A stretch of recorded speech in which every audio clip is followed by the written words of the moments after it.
They brought their own version of Catholicism. In music, a big impact on dance and rhythm through the bambula drum, the bambula dance, and also ironwork and artistry. And I do want to point out, if anyone is interested in the African impact on Louisiana architecture, there's a documentary, Ancestral Artistry, the Influence of Africans and Creoles of Color on Louisiana Architecture, that just came out this past year. It's a great documentary, and I encourage y'all to check it out.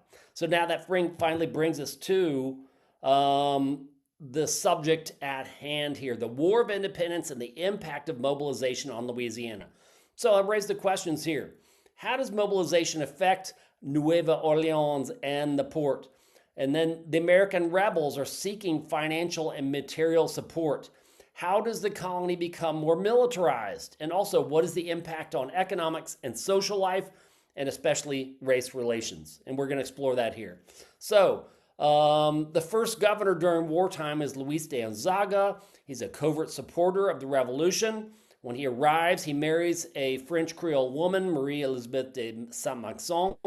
But his legacy is that he assists the American rebels during the revolution, providing covert aid through Oliver Pollock. And so this is the Oliver Pollock story here. He is originally friends and colleagues with Alejandro O'Reilly in Havana before O'Reilly comes to New Orleans. In 1769, in the early Spanish period, he moves to New Orleans.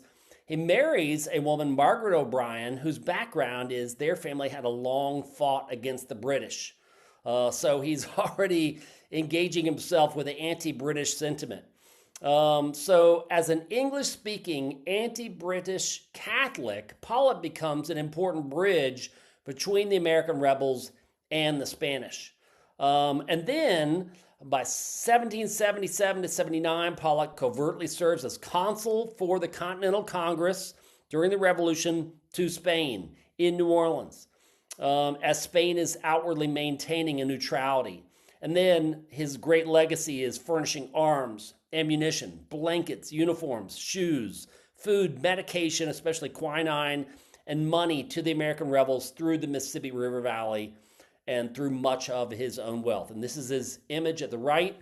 If you are familiar with the block, I think it's the 500 block of Charters, where the parking garage is just past the Napoleon House, there's a marker on the wall acknowledging the site of his home. I have yet to actually prove that's the site of his home, but I did want to point that out.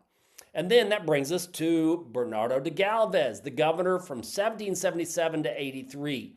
Arrives in Louisiana, marries Gonzaga's sister-in-law, Félicité de Saint-Maxent d'Estrahan, but he continues the support of the American rebels in the Mississippi and Ohio River valleys, covertly supplies Oliver Pollock with goods for the rebellion.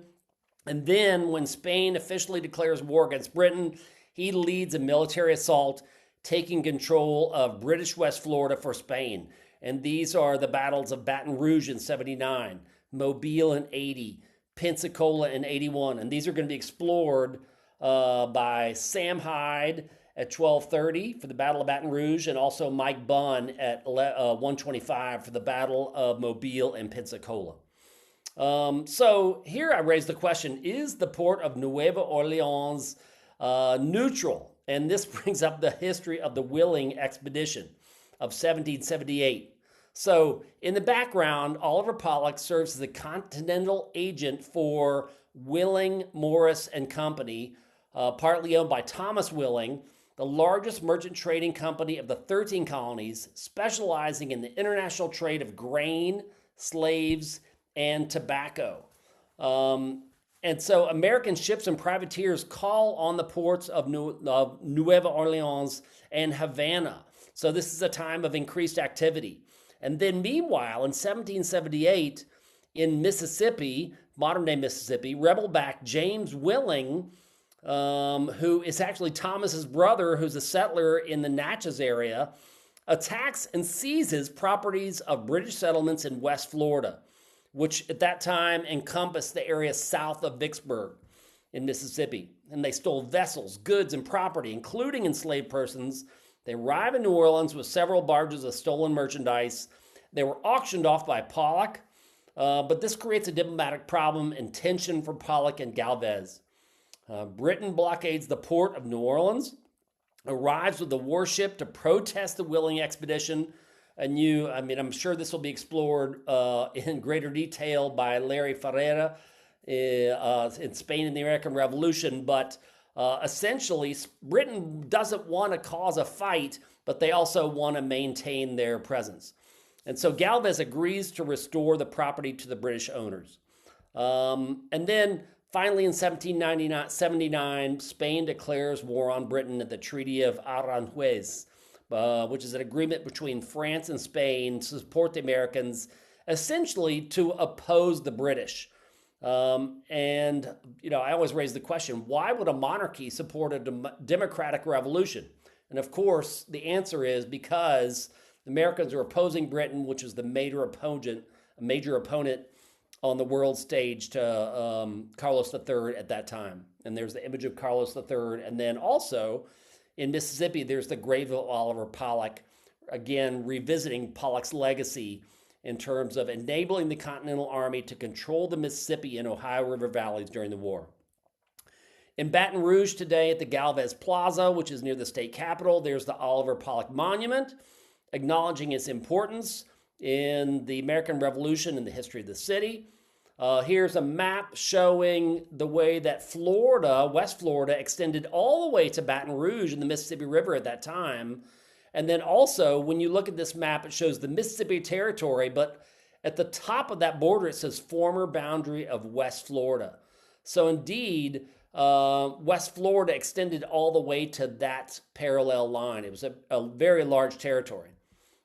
And then that brings up Galvez, his experience. He grew up in Masharavilla, Malaga, in Andalusia, and indeed, Alfonso Aureoles is going to be presenting on the history of Galvez following me. He's the curator of the Museo de los Galvez, the Galvez family in this village near Malaga. And it's interesting because it's a very dry area of southern Spain, Andalusia. They still honor Galvez by celebrating the 4th of July annually. And I say it's very dry because in contrast to this image of the Galvez, basically their attack on Baton Rouge, they had to march through swamps. So really a hugely different environment in the conquest of Baton Rouge. This is a painting by Augusto Ferrer Dalmu. Here's a famous map, the plan of Fort Baton Rouge, which I'm sure will be explored by Sam Hyde later. I'm not going to get into it. Here's depictions of the Battle of Pensacola. It cracks me up that they depict Galvez as standing on top of the berm as bullets are flying by him. I doubt that's a real depiction, as most commanders would not stand at the top of the berm to be assassinated, unfortunately. But in terms of military figures in this period, in the Louisiana State Museum collection, the Salazar portraits include that of Sergeant Ignacio Balderas, who was originally from Salamanca, which is a western region of Spain on the Portugal border, and also Lieutenant Miguel Dragon from Greece, who we had seen earlier. And then another couple figures include Armand Broussard, Acadian rancher and soldier. He's basically an Acadian refugee who settled in Bayou Teche in the 1760s, part of that first wave. Importantly, he's the son of Joseph Beausoleil Broussard.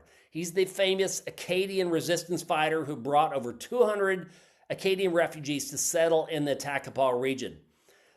He's known for resenting or even despising the British for their causing the forced expulsion. So hence, he already has it built into his DNA to fight the British for their causing the mass deportation of Acadians. So in 1778, he volunteers to serve under the Spanish in the war against Britain. And as you see, the image at the right is his house at Vermilionville, which is kind of a Williamsburg of Lafayette. If you've never been there, I encourage you to go. So he was a prosperous rancher and slave owner. His home, as featured here from 1790, was originally built near New Iberia, is now featured in Vermilionville, and is considered by many to be the oldest Cajun house in existence. And I do want to point out kind of humorously that He resented the British for their causing the forced expulsion. Recently on social media, there has been this posting of Cajuns against mass deportation since 1755 in regards to the recent Catahoula Crunch operation in South Louisiana.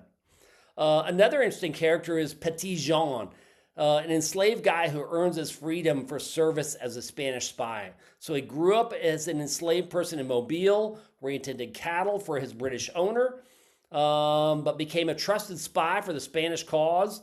As the Spanish fleet left Havana for Pensacola, Petit Jean carried secret orders to New Orleans, providing for the mobilization of troops for the Battle of Pensacola. So his service actually earned freedom for him and his wife. This is actually documented along with the Broussard story in the book Independence Lost by Kathleen Duval, which we'll explore a little bit later. But you can imagine, a slave serving as a spy, as you're passing through customs or whatever, they would assume probably that you don't, you're not a spy or you're not carrying information, but he's the perfect spy. And then also brings up the existence of Pardo, Mulatto, and Moreno Brown militias. So this was a militia of free persons of color established during the French period. Galvez revives the militia in 1778, and he brings them on his campaign to Baton Rouge with 667 men, including 89 black soldiers, and then they grow. So 107 joined the Mobile campaign, 271 joined the Pensacola campaign. And then also, they're used to hunt Maroons, which are escaped slaves. So it's a complex story as explored by Commander Noel Carrière, whose life story has been illustrated by New Orleans historian Emily Clark. So he's a commander of freemen of color militia, born in slavery, purchased his own freedom through the Spanish system of coartación, but also he becomes a slave owner. Again, part of the complexity. He's listed as a witness to marriages at St. Louis Cathedral. In the French Quarter, he owned a home and a cooper workshop as a barrel maker. And then he was known as a commander of the Pardo Moreno militia for Spain, nominated for medals and monetary rewards for acts of valor in the American Revolution. So considered a hero of the American Revolution. And this does bring up this other kind of deeper issue, is that of civil rights and Moreno and Pardo Libres. And this is explored in the book Kimberly Hanger's Bounded Lives and Bounded Places, and also the article that I have the link below by historian Anna Hontarilla at Wright at the University of North Carolina, Greensboro. They have documented efforts of black soldiers in both New Orleans and Havana to secure the military status, rank, and salary that was open to them. So it's a very interesting story, and also, in my opinion, when I teach New Orleans history, one of the earliest examples of civil rights activism where people of color are fighting for their rights. And then also, Gilbert Dinn, who is the author of Spaniards, Planters, and Slaves, has documented that in 1779 to 1781, ships, crews, and soldiers arrived in New Orleans to protect the colony. Nightlife thrived during the conflict. Free blacks and slaves dressed in costumes to partake in dances and general merriment. But the Cabildo became alarmed. And Antonio Azetier expressed concern for the presence of these costuming Afro-Creole people on the streets. He asked the Cabildo to form some regulation. They declined. But this picture at the right is very interesting. It shows a carnival celebration in Havana from this time period. And you can see the costumes are not that undifferent from what you would find in New Orleans. There's hand drumming, there's people dressed in all sorts of costumes. And indeed, the costuming and the dancing of black people during this time is documented by Freddie Evans in her book, Congo Square. I'm running out of time. Unfortunately, I would get into it more. But parading and dancing and drumming are all part of the celebrations of people of color during this time period. And then kind of towards the conclusion of this time period is Governor Moreau's, Esteban Rodriguez Miro from Catalonia. He's actually born in Reus, Catalonia, Spain. He's appointed commandant, acting governor. And then the Treaty of Paris concludes the war. And he's known actually for sending troops to attack the Maroon communities around New Orleans, which, according to Gwendolyn Midlow Hall, the war years had led to an expansion of Maroon communities. So he essentially issued a crackdown, and by June 1784, 1 year after the war was over, the leader Juan Sanmalo was captured and executed and hanged at the Place d'Armes, which is present-day Jackson Square. So, in conclusion and summary, Nueva Orleans is growing from a village to an urban community. There's a new wave of immigrants.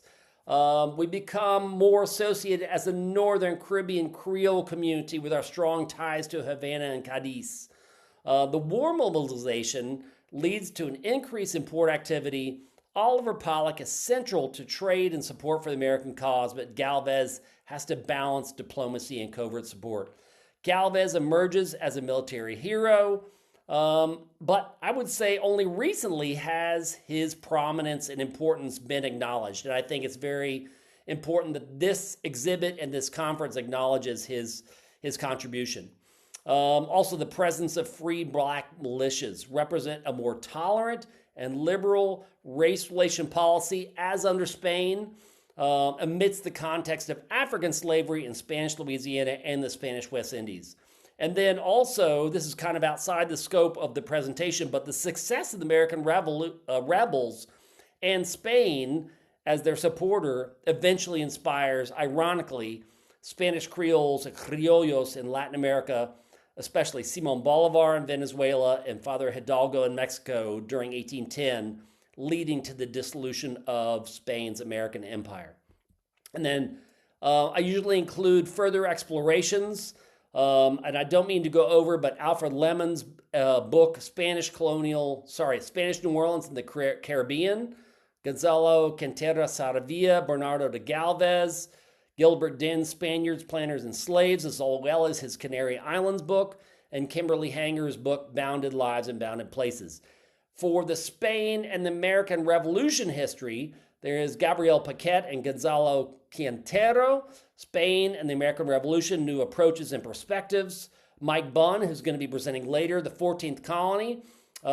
Kathleen Duvall, Independence Lost, and this involves the histories of Oliver Pollock, Armand Broussard, and also Petty John. So very personal stories. I think it's a great way to tell history.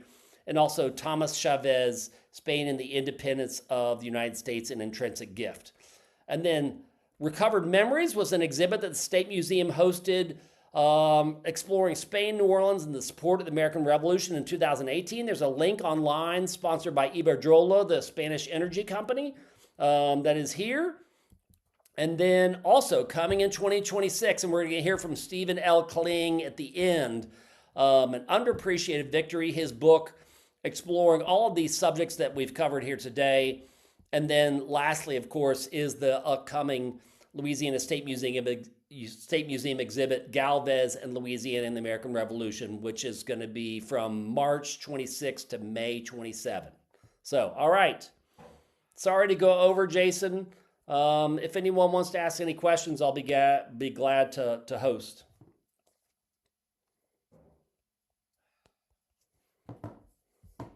Charles, can you hear me? Yeah. Does anybody have any questions?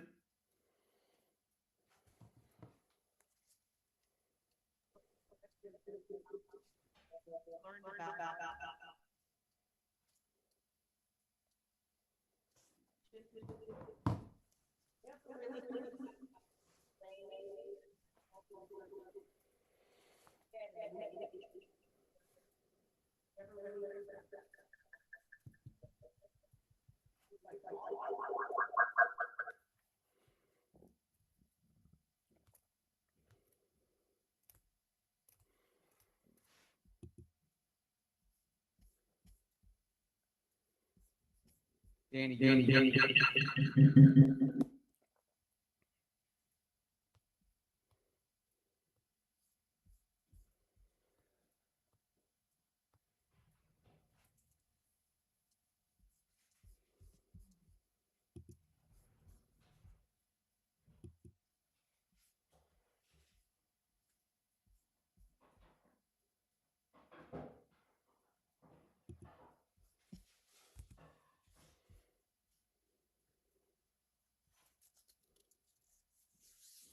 See if that works. Yep. All right, Charles, can you hear me? Yes. So the question was that normally,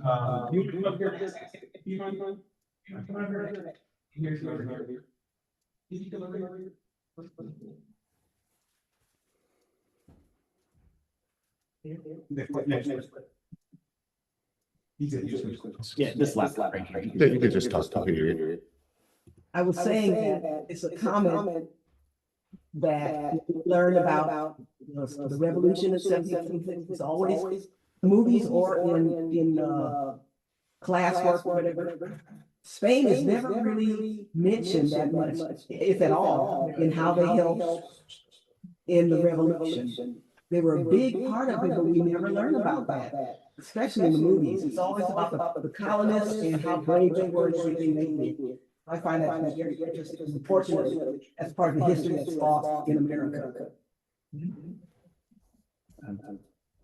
For sure, Yeah, did the people in New Orleans enjoy beef or cattle or obtain other goods from the rest of Texas? I'm sorry. I know there were overland drives from Texas to Louisiana.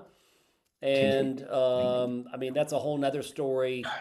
Cattle were certainly raised on the bayou ridges of South Louisiana, and that's actually how they would transport them, and then on barges as well across the river. So you can imagine how hard it would be to get a herd of cattle across the Mississippi River on a barge, but somehow they did it. Thank you. Charles, if you want to read the question in the chat. Sure. Let me see.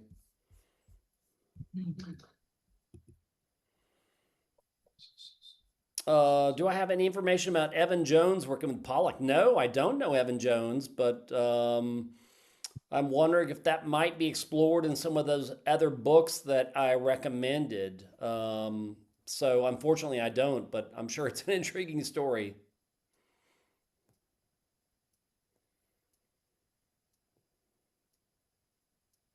Charles, we appreciate that very much, and we're going to work over those issues here, but thank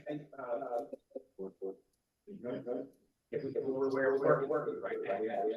So with that,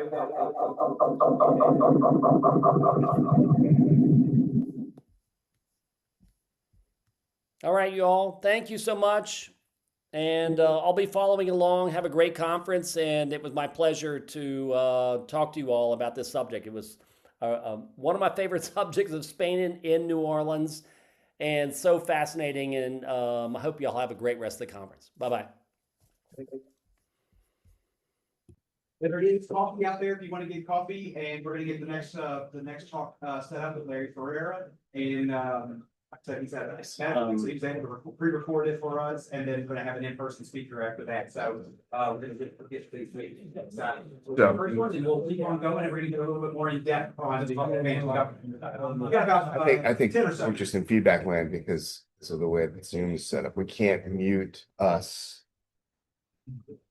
Oh, well, there's always like going to be a feed from us. Right. I couldn't see that. I couldn't see most of the veteran. So